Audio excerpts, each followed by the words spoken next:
Okay, so get this. Today's deep dive is Sunny Jetsun's Love and Freedom Welcome.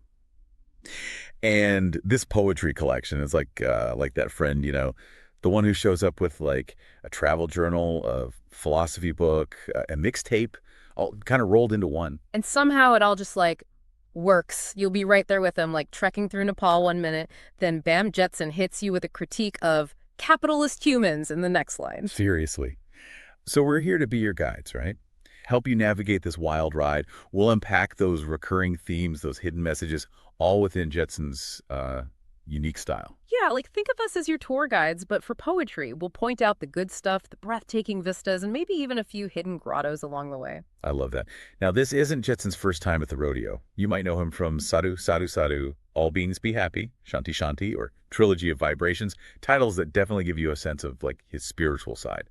And speaking of sides, even the book's copyright disclaimer mentions fair use of others' work woven in. Which makes sense given like the whole collage vibe of his poetry, like he's pulling from all these different sources, voices, to create something like totally new. Absolutely.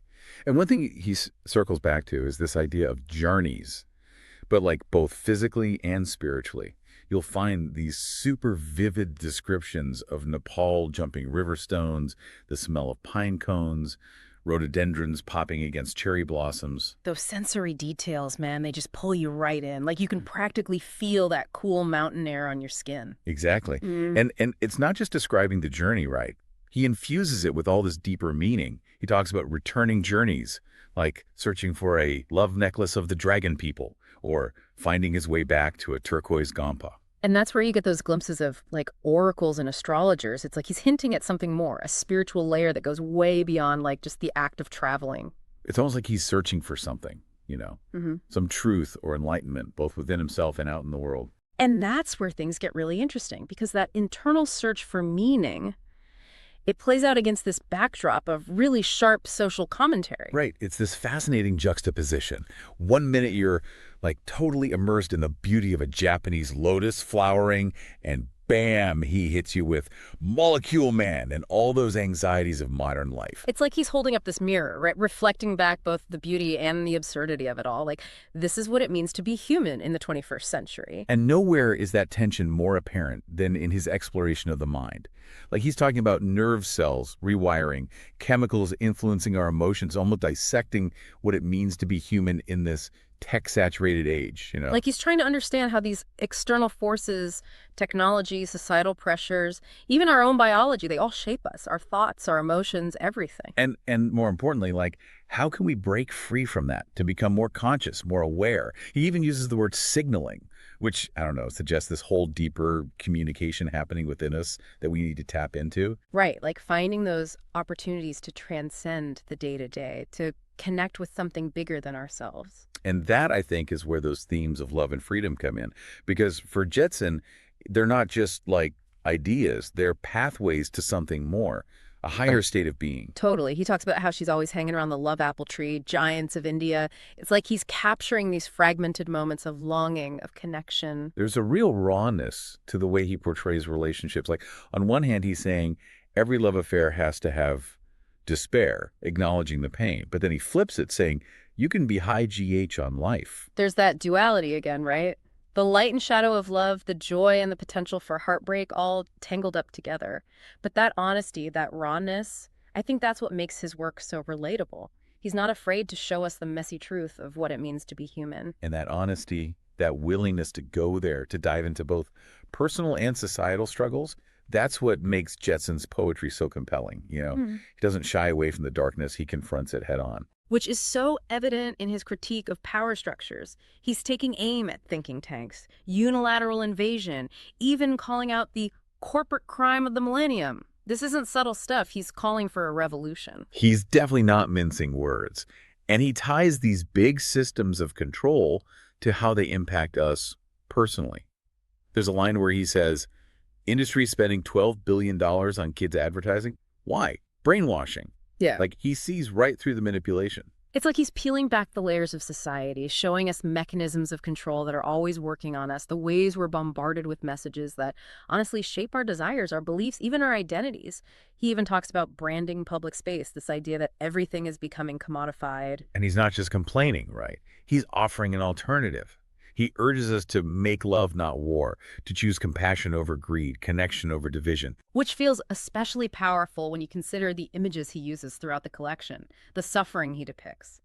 There's a rawness to his descriptions of collateral damage, the toxic dump of addiction and despair. He's forcing us to look at the consequences, both individually and as a society. It's a lot to take in, but that's Jetson for you. Hmm. Always challenging us, right? To think critically, to question everything, to imagine something better. And amidst all that, there's this thread of hope that runs through it all. He keeps coming back to this idea of pure lucid, this state of clarity, of awareness that goes beyond our everyday thinking. He even tells us directly, stop the thought, stop the thinking. The one I'm searching for is me. It's like he's reminding us that we already have what we need. The peace, the love, the freedom, it's all within us. We just have to quiet the noise and tap into it. He says, you are a universe in yourself, capable of experiencing it all: love, freedom, connection. And it's not just about like personal awakening. It's about understanding how interconnected we all are. He talks about remembering the memory, reconnecting holistic, suggesting this yearning to get back to something essential. Like stepping outside our heads, Right. reconnecting with nature, with each other, finding some peace in just being present. But enough from us for now. Let's jump back into Jetson's world and see what other treasures we can uncover. Let's dive back in.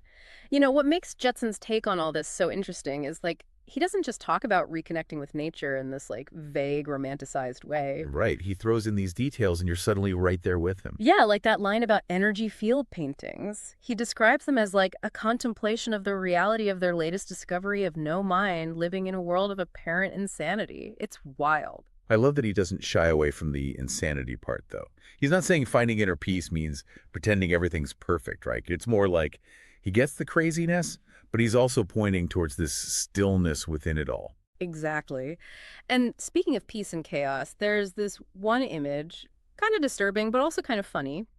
He talks about this character who made another bloody sacrifice to his gods of duality. The deity was enticed by the smell of roasting meat.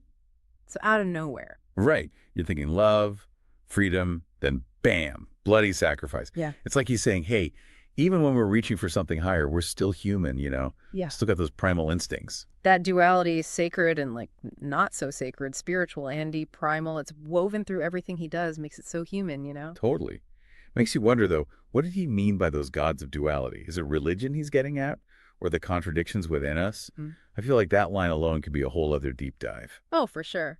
But for now, maybe let's shift gears a bit. Let's talk about how Jetson deals with love and relationships, because like you said earlier, he doesn't sugarcoat it. No, not at all. He puts it all out there. Like when he says love can become hate and very painful, or how every love affair has to have despair in it somewhere.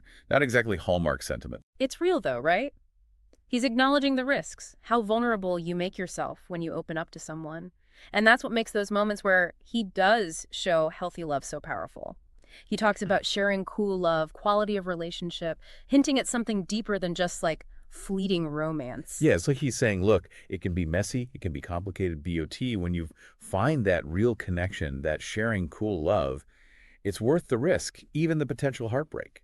Absolutely. And he keeps coming back to trust, allowance, acceptance as key to that kind of connection. It's about letting go of control, letting the relationship like unfold naturally. And being present, right? Remember that line?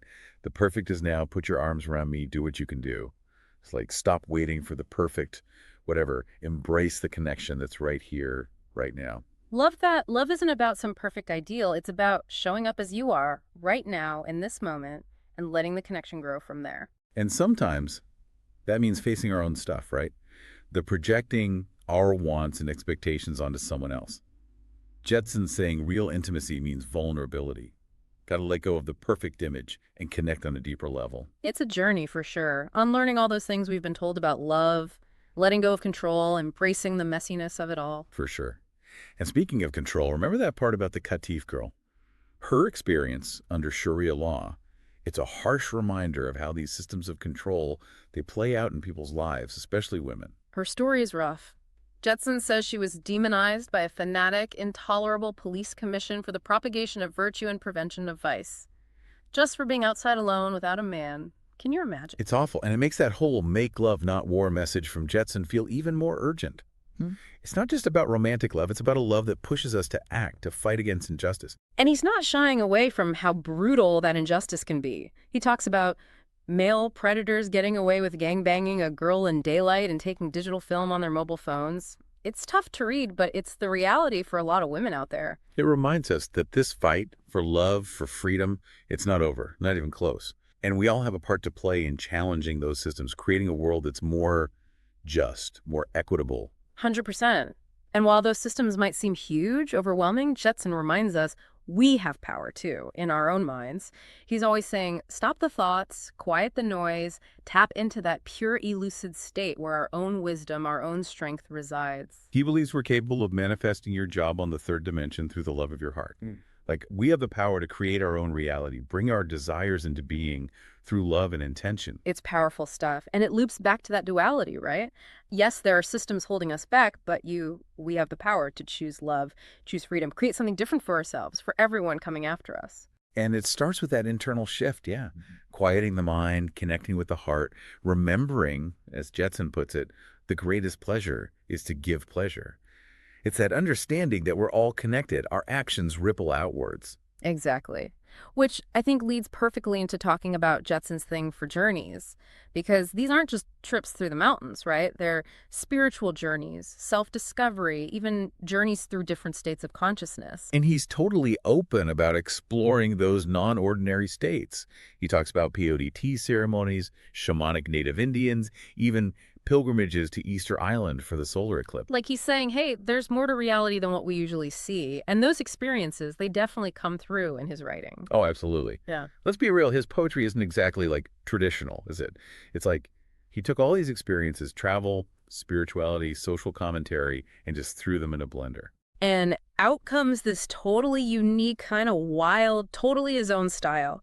He's playing with language, breaking the rules, throwing in snippets of conversation, like embracing how random our thoughts can be. He's challenging what poetry even is, Not bound by tradition, he's making his own path. Exactly. And that's what's so cool about it. He's not trying to fit in, just being himself, expressing his truth in the most authentic way he can. And in doing that, he gives us permission to do the same, right?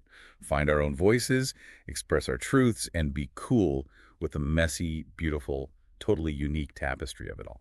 Love it. And I think that's a great place to transition, actually. Let's dive into some of those unique expressions as we explore the final part of our deep dive into love and freedom. Welcome. It's funny you should use that word tapestry, because honestly, that's such a good way to describe Jetson's work overall. I know, right? There's so much packed in here. The spiritual stuff, the social critique, the travel, love, freedom, and it all weaves together in this crazy, intricate way. It's like he took all these different sides of himself, these different parts of being human, and wove them together into something totally unique. And that voice, too, You read Jetson, you just know it's him.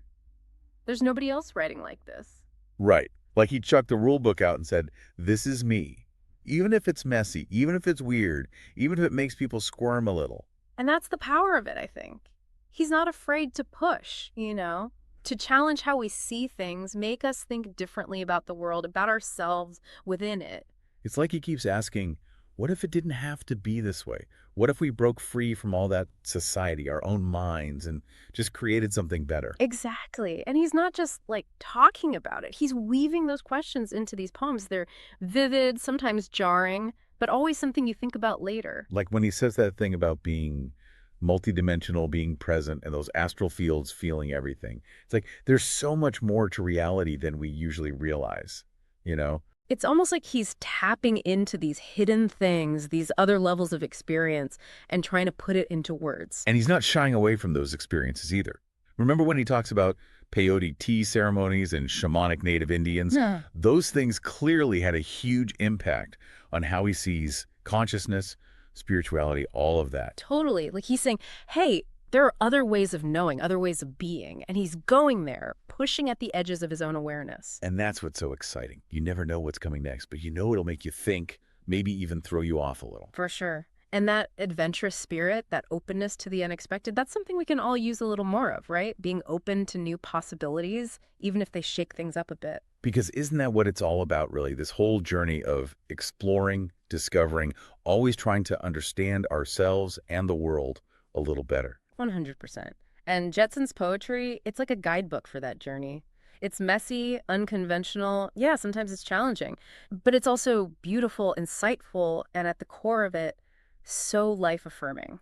So as we wrap up this deep dive into Sunny Jetson's Love and Freedom Welcome, I got to say I'm grateful for artists like him, the ones who put it all out there, push the boundaries, and remind us how powerful art can be. Couldn't have said it better myself. And on that note, we'll leave you to keep exploring Jetson's work, because, like any great adventure, the real magic happens when you take those first steps, when you're willing to get a little lost in the wonder of it all. Until next time, stay curious, stay open-hearted, and remember, as Jetson would say, life can be wonderful if you're paying attention.